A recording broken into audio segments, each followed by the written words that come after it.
Salut les riders, regardez ce qu'on a reçu aujourd'hui. On a reçu une nouvelle trotte à vous présenter. Alors Lulu, tu nous racontes? Alors c'est la iX6 de chez e-scooter. Donc c'est vraiment une trotte que j'ai hâte de tester. On avait déjà testé la iX4 précédemment sur la chaîne et je vais pas vous mentir que j'étais vraiment étonnée. Donc j'ai hâte de tester cette trotte et j'espère qu'elle sera top. C'est parti pour l'unboxing. Le déballage. Bon papa, tu viens pour m'aider? Ok, vas-y, j'arrive. Alors, qu'est-ce qu'on a là-dedans? Oh, ah ouais, je vois direct. Il y a des beaux trucs là-dedans. Bon, déjà c'est pas du polystyrène. Ça c'est super. Ça c'est cool, on n'en mettra pas partout. Ouais, parce que souvent il y a plein de petites billes en polystyrène et ça se met partout. Et là c'est vraiment super. Alors, attends, parce que je sais pas par où l'attraper. On va la prendre par là direct. Hein. Ah, c'est lourd quand même. Ah, elle est lourde. Elle pèse son poids. Donc il n'y a rien à faire sur cette trotte. Donc là, hop, on monte les poignets et on tourne comme ça. D'accord. Donc c'est vraiment très simple. C'est en 5 minutes quoi, c'est prêt, on peut déjà aller rouler. Ça c'est vraiment super. Ouais, cool. Hop. Ah tiens, regarde ce que je vois là. Les petits badges. Ah, les badges NFC. C'est la première. Ouais, c'est la première trotte avec des badges NFC.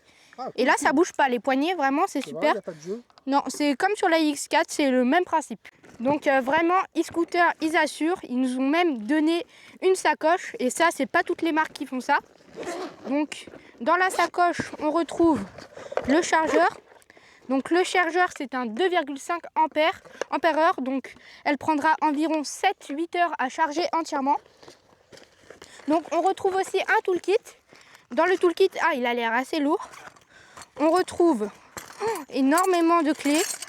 Donc ça, ce sera pour monter le phare. Beaucoup de clés. Des vis de rechange pour le phare avant. Ici, on a des vis. Ça, c'est vraiment super. Et voilà. Après, on retrouve le manuel d'utilisation. On a une partie en français. Donc c'est vraiment super. Mais ils ont mélangé le français et je crois que c'est de l'allemand. Mais bon, c'est cool parce qu'il y a quand même une partie en français. Un peu. Bah, mais déjà, je le tiens le phare.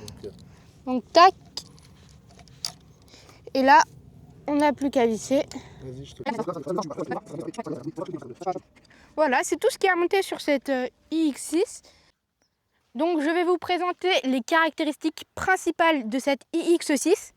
Donc tout d'abord, elle possède un moteur à propulsion qui développe une puissance jusqu'à 1000 watts. Sa batterie, c'est une 17,5 ampères avec 48 volts. Donc elle offre une autonomie annoncée d'environ 45 km. On verra ça dans le test dans la prochaine vidéo. On va recharger à bloc la batterie et on verra combien de kilomètres elle peut faire. Donc elle dispose de 4 amortisseurs. Donc à première vue, les amortisseurs pour moi ils ont l'air assez cheap. Mais je vais voir sur la iX4. Au début j'étais pas serein mais au final ça marchait plutôt bien. Elle dispose de 2 freins à disque mécaniques. Donc ce sont des freins mécaniques avec des disques de 140 mm. Elle dispose aussi du système EABS, donc c'est le frein électrique. C'est tout simplement le moteur qui va s'arrêter pour aider les freins mécaniques. Alors le deck vraiment c'est ça qui m'a fait craquer. Sur le deck il y a des petites LED bleues et ça vraiment c'est ce qui fait tout son charme à cette e-scooter. Donc on va essayer d'allumer ça. Donc je crois que c'est LED et vous voyez comment c'est beau ça la nuit. Vraiment e-scooter, ils ont fait des bons choix, ils n'ont pas copié les autres trottinettes, ils ont vraiment fait leur style à eux et c'est pour ça que je les admire beaucoup. Sur le deck, on a aussi comme du papier à poncer, comme sur les skateboards, donc on a un revêtement et il accroche bien, donc c'est un super bon point. J'avais pas vu ça sur les autres trottinettes et je suis assez content. Petit point négatif ici aussi au niveau du deck, c'est que on n'a pas vraiment de repose-pied et donc ça je pense que ça pose un peu problème.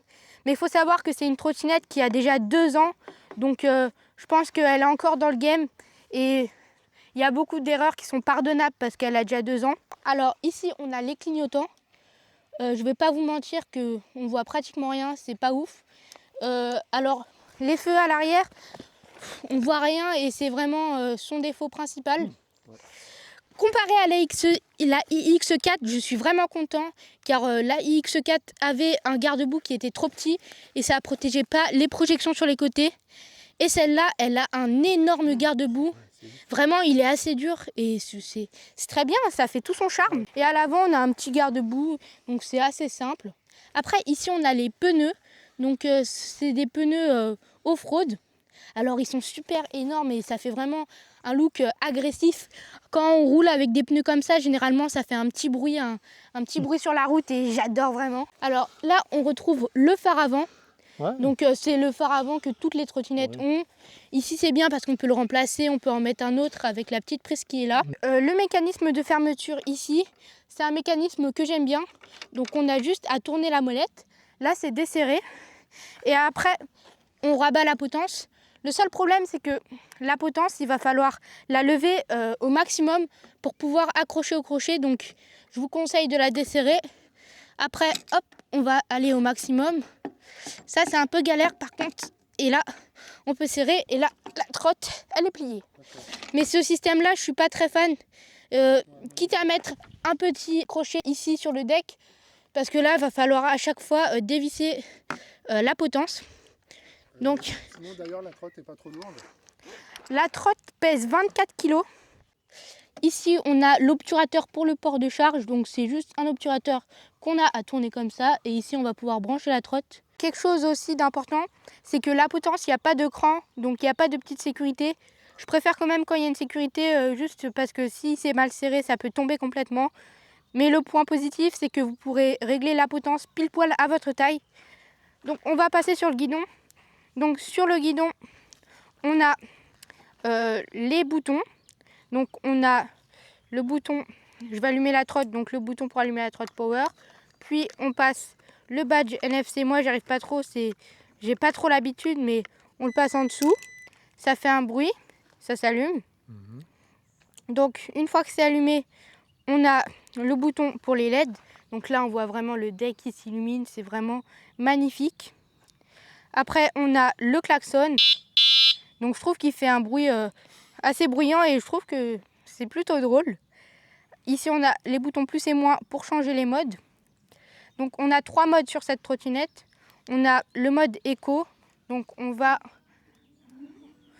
au mode éco, on va à peu près à 15 km/h. Donc là, je suis débridée. Au mode STD standard, on va à peu près à 30 km/h. Et au mode turbo, on va à 45 km/h. Donc c'est sa vitesse maximale une fois débridée. Alors ici, on retrouve le bouton M. C'est ce bouton qui va nous servir à la brider, à la débrider.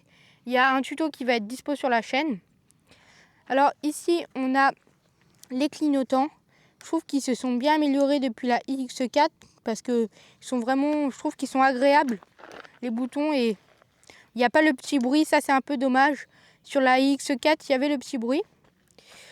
Au niveau des clignotants, en vrai, on les voit pas du tout. Je pense que là, on est prêt, donc ça se voit un peu. Mais une fois qu'on est à l'arrière, ça se voit pratiquement pas. Et c'est vraiment un de ses défauts, je le répète. Au niveau de l'écran LCD. L'écran LCD, il est assez simple. On a la vitesse. Là, ici, le régulateur de vitesse, c'est quelque chose que j'aime pas beaucoup parce que c'est un peu dangereux souvent. Ici, on a les niveaux de batterie. Ici, elle est à 49 volts, donc je vois qu'elle est chargée à fond. On a le top speed, le kilométrage journalier, le kilométrage total et les 3 modes. Après, sur le guidon, on a aussi l'accélérateur. L'accélérateur, je ne veux pas vous avouer que je suis un peu déçue, c'est vraiment un peu cheap, quoi. On voit que c'est pas de la qualité. Et si vous achetez cette trotte, je vous conseille vraiment de le changer parce que ça casse un peu tout. Au niveau des freins, alors les freins j'aime bien parce que ils freinent direct, c'est assez dur, ça va pas jusqu'à toucher la poignée et ça je trouve ça super. Donc voilà, cette trotte, je trouve que e-scooter ils ont vraiment géré parce que elle a un design vraiment bien à elle. Ils n'ont pas copié les autres marques et surtout c'est vraiment ces bandes LED, hein. C'est vraiment ce qui lui donne tout son charme et c'est pour ça que j'ai flashé dessus. Donc dans la prochaine vidéo, on va faire le test. Bon à première vue, cette trottinette, elle a l'air vraiment super. Mis à part quelques petits défauts, je l'excuse parce que elle a 2 ans cette trotte, donc elle est encore, je pense qu'elle est encore dans le game. Les défauts, ce sont bien évidemment les clignotants qu'on ne voit presque pas. Ici, le fait qu'on n'a pas de cale-pied et qu'on ne peut pas mettre son pied. L'accélérateur qui est assez fragile, que je n'aime pas trop. Après, il y a plein de petits points comme les amortisseurs où je ne suis pas sûre, mais on ne peut jamais être sûr si on n'a pas testé. Souvent, je suis assez impressionnée parce que à première vue, ça n'a pas l'air de très bonne qualité, mais souvent ça fonctionne bien. Donc on va voir ça dans le test.